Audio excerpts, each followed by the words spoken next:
इस वक्त हम लखनऊ में है और आज हमारे बीच में है दद्दू प्रसाद जी। ये सामाजिक परिवर्तन मिशन के बहुत बड़े प्रभारी रह चुके हैं। कांशीराम जी के चेले हैं, साथ ही ये पूर्व मंत्री भी रह चुके हैं उत्तर प्रदेश शासन में। हम इनसे जानना चाहेंगे सर, आज जो बसपा, जय भीम सर, आज जो बसपा की दुर्दशा हुई है उसके बारे में आपका क्या कहना है? बसपा के दुर्दशा में के बारे में जानने से पहले हमें जानना होगा कि बहुजन समाज पार्टी उत्थान कैसे हुआ, मजबूत कैसे हुई। तो इस देश में सामाजिक परिवर्तन आंदोलन को स्वीकार करके जो दलितों, पिछड़ों, आदिवासियों की आवश्यकता है कि इस देश की ऊर्ध्वाधर खड़ी हुई समाज व्यवस्था को बदलकर समता, स्वतंत्रता, बंधुत्व और न्याय पर आधारित सामाजिक व्यवस्था की स्थापना करना, जो भारत का संविधान का अनुच्छेद 38 इसकी अनुशंसा करता है और स्पष्ट प्राविधान करता है। तो मानवर कांशीराम जी ने सामाजिक परिवर्तन आंदोलन के लिए एक जनमत तैयार किया और बहुजन समाज पार्टी के द्वारा घोषित किया गया कि हम सामाजिक परिवर्तन के लिए, समाज में एक बड़ा बदलाव लाने के लिए काम करेंगे। तो सामाजिक बदलाव के लिए जो सहमति बनी वो बहुजन समाज पार्टी के लिए वोट में तब्दील होती गई और इस कारण से बहुजन समाज पार्टी मजबूत हुई। दूसरा कारण था बहुजन समाज पार्टी के मजबूत होने का कि जो हमारा 1936 में प्रथम आम चुनाव हुए प्रांतीय सरकारों के लिए और उसके बाद बाबा साहब अम्बेडकर जब उसमें बम्बई विधानसभा में 15 लोग खड़े किए और 13 लोग जीत गए, तो उससे जो भारत का यथास्थितिवादी शोषणकारी ताकतें हैं वो चौकन्ना हुई और उन्होंने इस बात का अनुमान लगाया कि भारत में लोकतंत्र अगर कामयाब हुआ तो फिर भारत के दबे कुचले लोग इस देश के प्रधानमंत्री हो सकते हैं, हुक्मरान हो सकते हैं।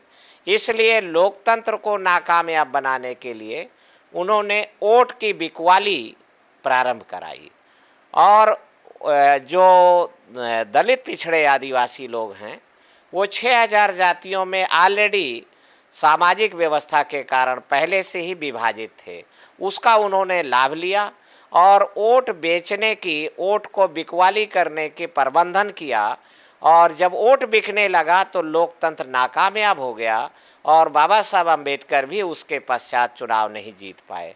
तो 50 साल बाद मानवर कांशीराम जी ने वोट की बिकवाली बंद कराई और नंबर 2 काम किया कि जो वोट बिखरा हुआ था, हम हैं तो 85% पर 6000 टुकड़े हैं, तो जो वोट बिखरा हुआ था जातियों के आधार पर, तो जातियों में तोड़े गए लोगों को जोड़कर बहुजन समाज बनाया और जो वोट बिक रहा था कौड़ियों के भाव, तो उस वोट को ना बिकने वाला बनाया, वोट की बिकवाली बंद कराई और उन्होंने समाज को इस बारे में मिशनरी भाव से तैयार किया कि वोट अनमोल है, बहन बेटी की इज्जत के समान है।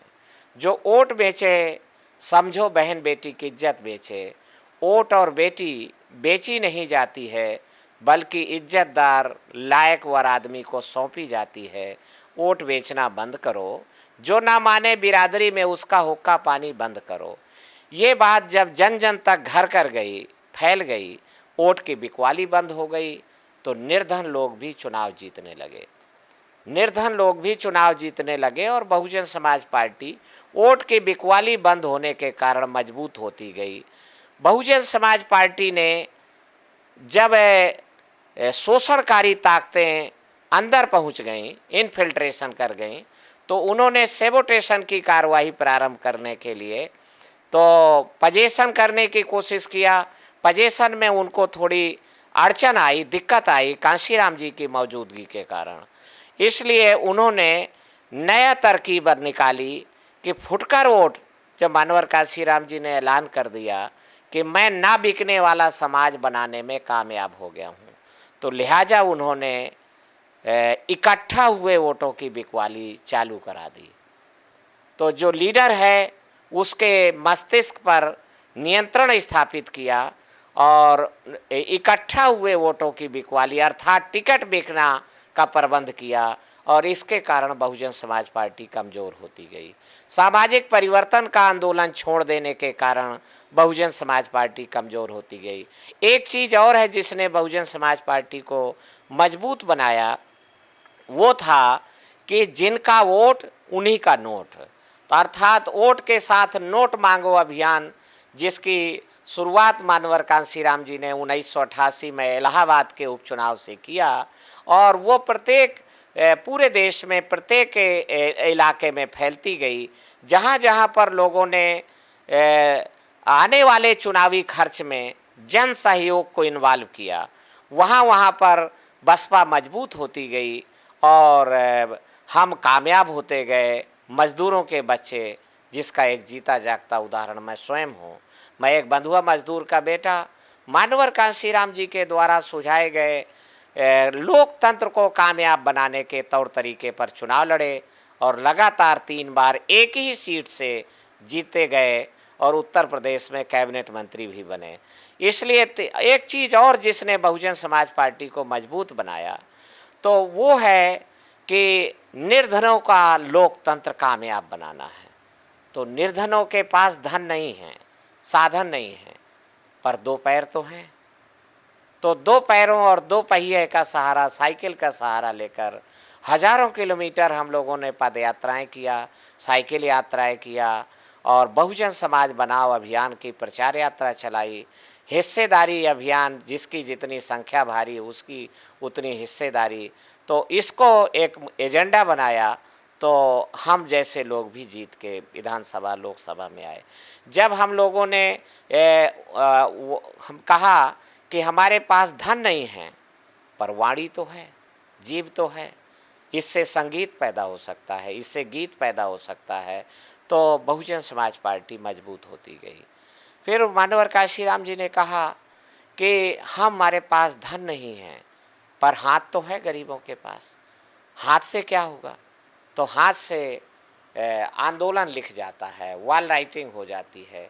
उन्होंने स्वयं नील घोरी एक डिब्बे में और ब्रश उठाया और उससे अपने हाथ से हाथी बना दिया। हाथ से उन्होंने बहुजन समाज पार्टी लिख दिया। तो ऐसे पूरी दीवार ही हमने होर्डिंग बना दिया।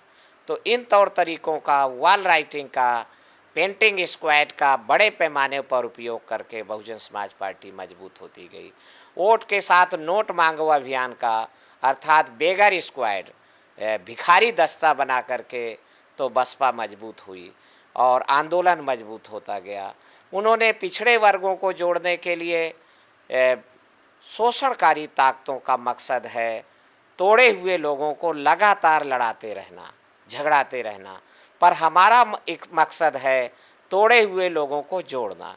तोड़े हुए लोगों को अगर जोड़ना है तो जिसकी जितनी संख्या भारी उसकी उतनी हिस्सेदारी। ये नैसर्गिक जस्टिस है, ये प्राकृतिक न्याय है, इसमें किसी का किसी से झगड़ा नहीं हो सकता है। लिहाजा जब इस सूत्र को अपनाया गया तो बहुजन समाज पार्टी मजबूत होती गई। मानवर कांशीराम जी ने जब 25 अगस्त 2003 को लखनऊ की धरती में ऐलान कर दिया कि मैं भारत का प्रधानमंत्री होना चाहता हूँ, तो इस देश की अल्पजन समाज जो भद्रजन हैं वो खतरे में आ गए, वो भयभीत हुए और उन्होंने इस बात को कैलकुलेट किया कि कांशीराम देश का प्रधानमंत्री हो सकता है। इसलिए ठीक 20वें दिन मानवर कांशीराम जी को ब्रेन स्ट्रोक पड़ा, जो एक गहरे षड्यंत्र का हिस्सा है। और उसके ठीक 37 दिन बाद मानवर कांशीराम जी ने जिस बात के लिए सख्त मनाही की थी कि शोषणकारी ताकतों का कोई भी व्यक्ति हमारी पार्टी का नायक नहीं हो सकता है।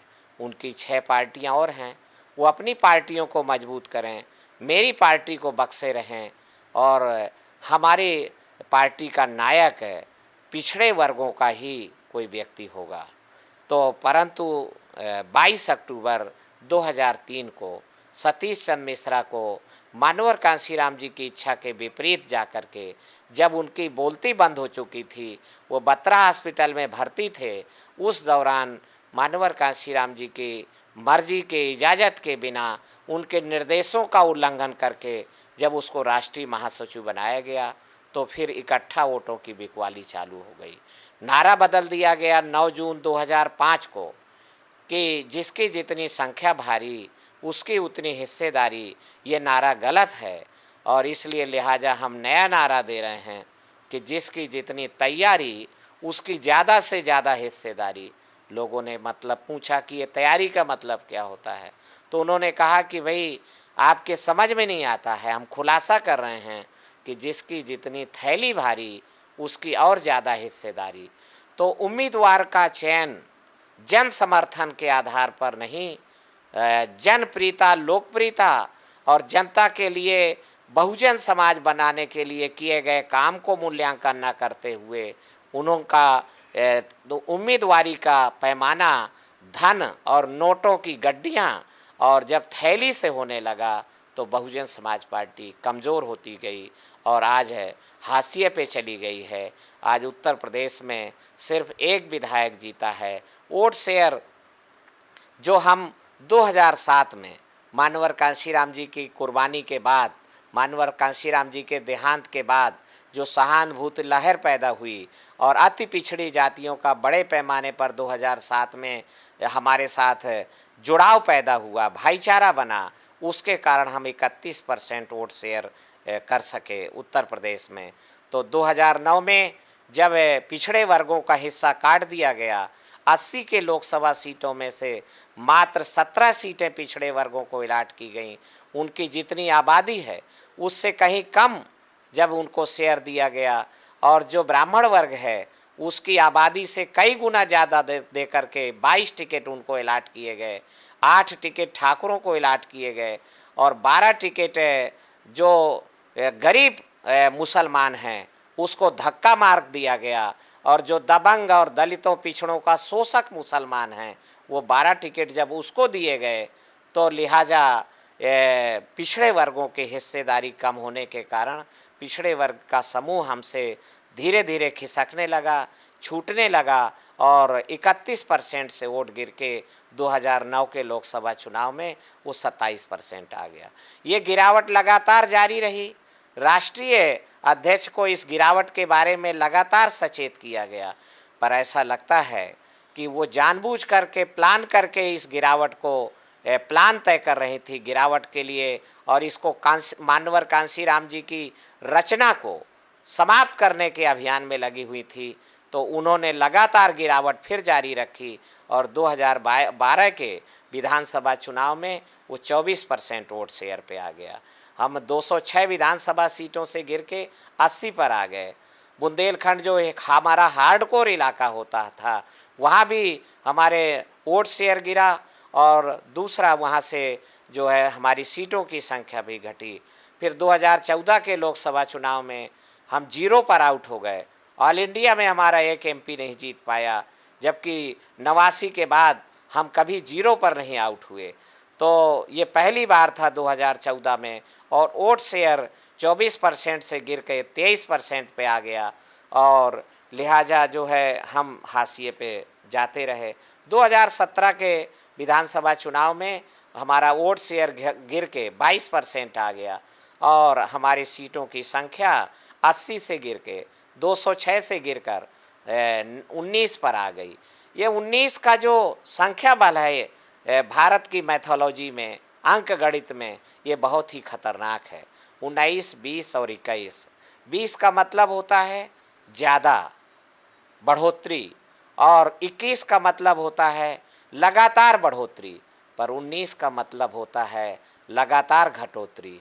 तो बहन मायावती को इस बारे में लगातार सचेत किया गया, पर जो रखवाले थे इस मिशन को उन्होंने एक एक करके रखवालों को धक्का मारा, लात मारी। अति पिछड़ी जातियां जो हमारे साथ कंधे से कंधा मिला के चल रही थी उनको हिस्सा काटा गया।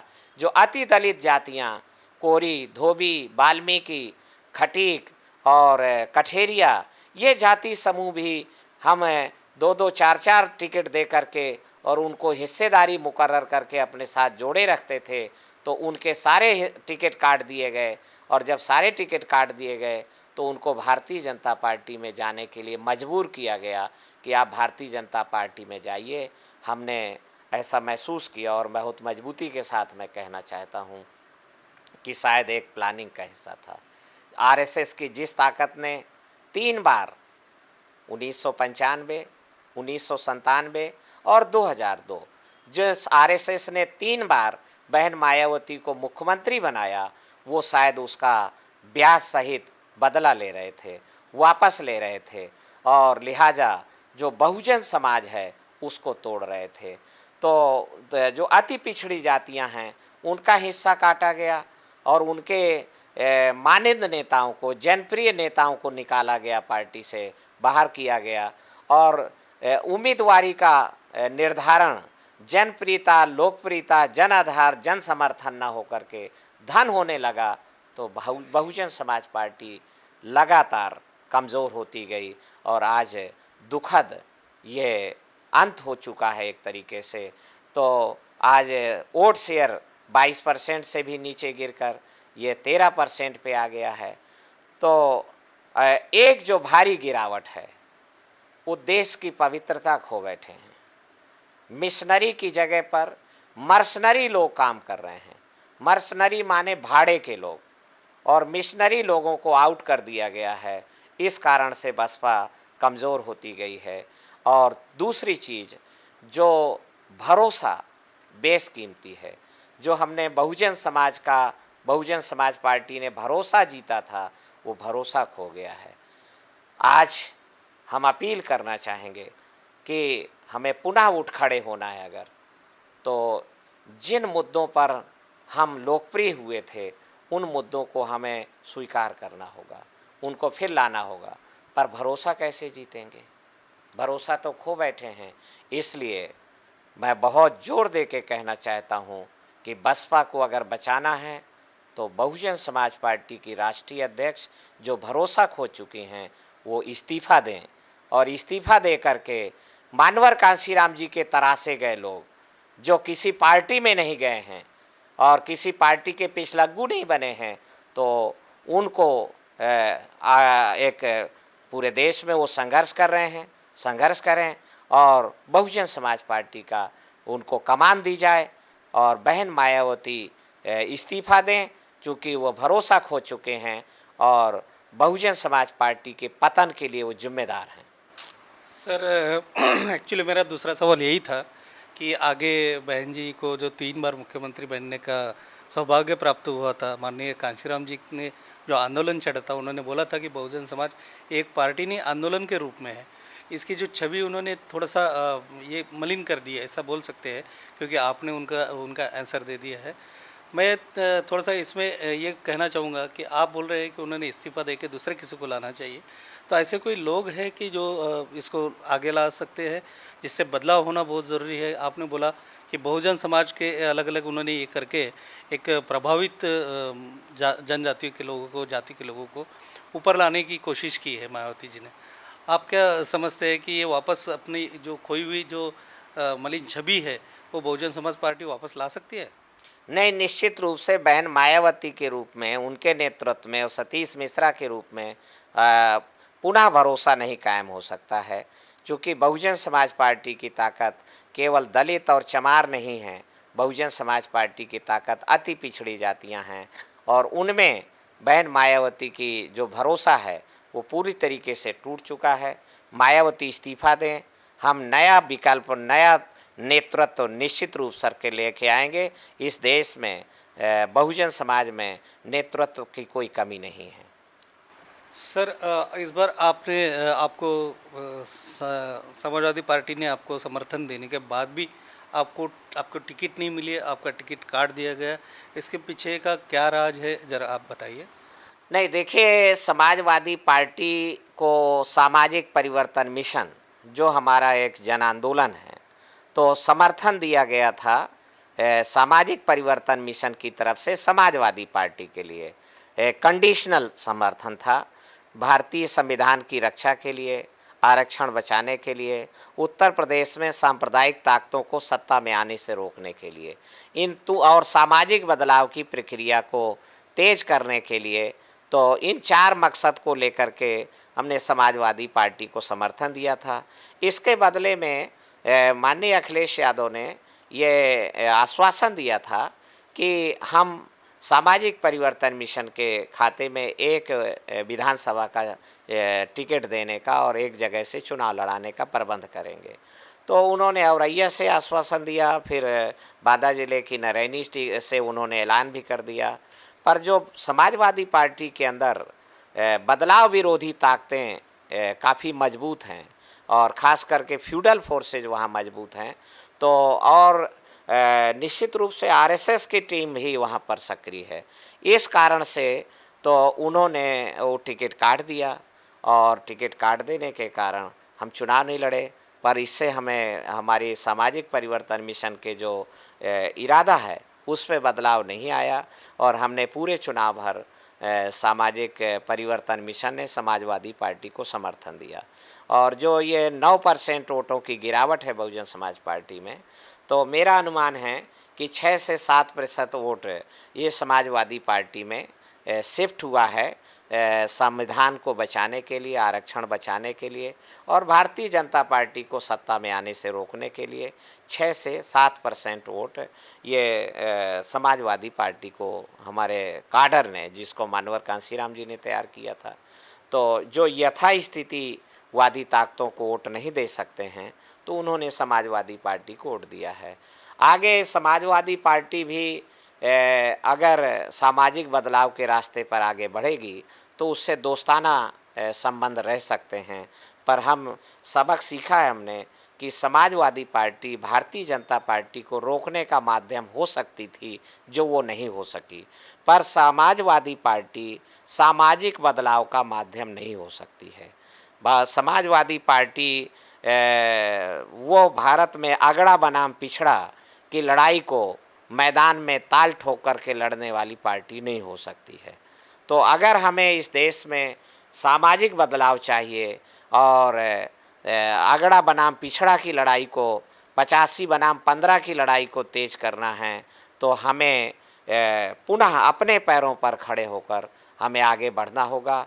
और सारे राजनीतिक दल इस देश में यथास्थितिवादी हैं, शोषणकारी हैं और संविधान के अनुच्छेद 38 का खुलेआम उल्लंघन करके जो ट्रेडिशनल परंपरावादी, जातिवादी, वर्ण व्यवस्थावादी सामाजिक व्यवस्था है उसको लगातार जारी रखना चाहते हैं, उसको टिकाए रखना चाहते हैं। उसके वो केयर टेकर के रूप में सारे राजनीतिक दल काम कर रहे हैं। इसलिए जनता की आवश्यकता है इस देश में समता, स्वतंत्रता, बंधुत्व और न्याय पर आधारित सामाजिक व्यवस्था की स्थापना करना। तो इसलिए नया परिवर्तनकारी दल बनाए जाने की आवश्यकता है। सामाजिक बदलाव लाने वाले दल की एक आवश्यकता है, जिसको पूरे देश में इस एजेंडे पर काम किया जाए। और इस मुद्दे पर मेरा दृढ़ विश्वास है कि भारत की अधिकांश जनता सामाजिक बदलाव के लिए सहमत है और वो चाह रहे हैं कि अब सरकारें बदलते बदलते बहुत काम हो गया और कंप्लीट रिलैक्सेशन और कंप्लीट सेटिस्फेक्शन पब्लिक को नहीं मिल रहा है। तो कंप्लीट सेटिस्फेक्शन के लिए सरकार नहीं, सामाजिक व्यवस्था बदली जाए। मैं जानबूझ करके व्यवस्था बदलने की बात नहीं कर रहा हूँ, मैं जोर दे करके सामाजिक व्यवस्था को बदलने की बात कर रहा हूँ। तो इसलिए सामाजिक न्याय की अवधारणा फलीभूत नहीं हो सकती है जब तक कि इस देश की ऊर्ध्वाधर खड़ी हुई समाज व्यवस्था को नहीं बदला जाएगा। क्योंकि वर्तमान ऊर्ध्वाधर खड़ी हुई सामाजिक व्यवस्था अन्याय को, सामाजिक अन्याय को प्रोत्साहित करती है और जन्म देती है। तो इसलिए सामाजिक परिवर्तन के बिना सामाजिक न्याय की अवधारणा बेमानी है, धोखा देना है। सर, इस चुनाव में अखिलेश जी ने भी बहुत सारा प्रयत्न किया था, समाजवाद और अम्बेडकरवाद, ये दोनों को इकट्ठा करके एक सपा बसपा का गठबंधन होने के लिए उन्होंने काफ़ी कोशिश की। काफ़ी लोगों का भी कहना था कि सपा और बसपा का गठबंधन होने से भाजपा को कहीं तो मार पड़ेगी, लेकिन ऐसा नहीं होते हुए दिखा। 2019 के लोकसभा चुनाव में सपा बसपा का गठबंधन हुआ। उसके लिए सामाजिक परिवर्तन मिशन ने और हम लोगों की टीम ने उत्तर प्रदेश में करीब 15 जगह पर एक सेमिनार आयोजित किए और सेमिनार आयोजित करके इस बात के लिए माहौल तैयार किया कि सपा बसपा गठबंधन जरूरी है। अखिलेश यादव जी को ज्ञापन भेजे गए, मायावती को ज्ञापन भेजे गए और खैर गठबंधन हुआ, पर वो गठबंधन ज़मीनी स्तर पे नहीं उतारा जा सका।